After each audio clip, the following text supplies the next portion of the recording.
भिखारी के रूप में यहाँ बैठे उसे 7 घंटे हो गए थे। मशकूक आदमी तो क्या, मशकूक चिड़िया भी नजर न आई। नाज़िमाबाद का ये आबाद रोड था जहाँ कुछ दिनों में हमले की इतलात थी। जगह जगह मशकूक नकलो हरकत चेक करने के लिए एजेंट तैनात कर दिए गए थे। उसकी किस्मत वो भिखारी बन गया था। सफ़ेद मस्नूई दाढ़ी, सफ़ेद बाल, सब्ज मैला चोला, गले में मालाएं, हाथ में पकड़ा बर्तन, हाथों पर और गले पर जली हुई स्किन का खौल और अच्छी भली कुदरती टांग पर मस्नूई टांग का हसार। एक काबिले रहम हालत। उसे कराहियत से आई यकदम खुद से, मगर ये उसकी जॉब का हिस्सा था। ले भाई कैप्टन तैमूर, इसी की कमी थी बस। सफ़ेद यूनिफॉर्म में मलबूस लड़कियों का गिरोह उस तरफ आता दिखाई दिया। गर्ल्स कॉलेज की छुट्टी हो चुकी थी। उनमें से कुछ लड़कियां यूं ही आगे गुजर गईं, मगर एक रुकी और झुककर उसके बर्तन में सिक्के डालने लगी। सिक्के डालकर वो उठने लगी थी कि रुक गई। वो वजद में सर हिलाते हुए भी उसका रुकना महसूस कर चुका था।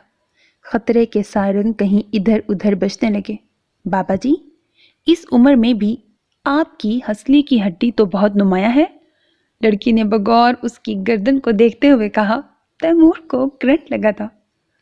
कौन थी इतनी फुर्सत से ये देखने वाली? उसने फौरन सर रोका। नजरें लड़की की सियाह घुरती आंखों से टकराईं तो एक तवील सांस उसके हलक से निकल गया। अलबत्ता सामने खड़ी लड़की को अब झटका लगा था। इतने कमजोर लाचार कब्र में पांव लटकाए बैठे बाबा जी की इतनी रोशन ताज़ा दम चमकती आंखें।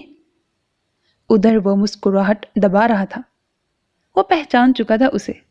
ये सामने कोई और नहीं, हादी की छोटी बहन वर्दा खड़ी थी।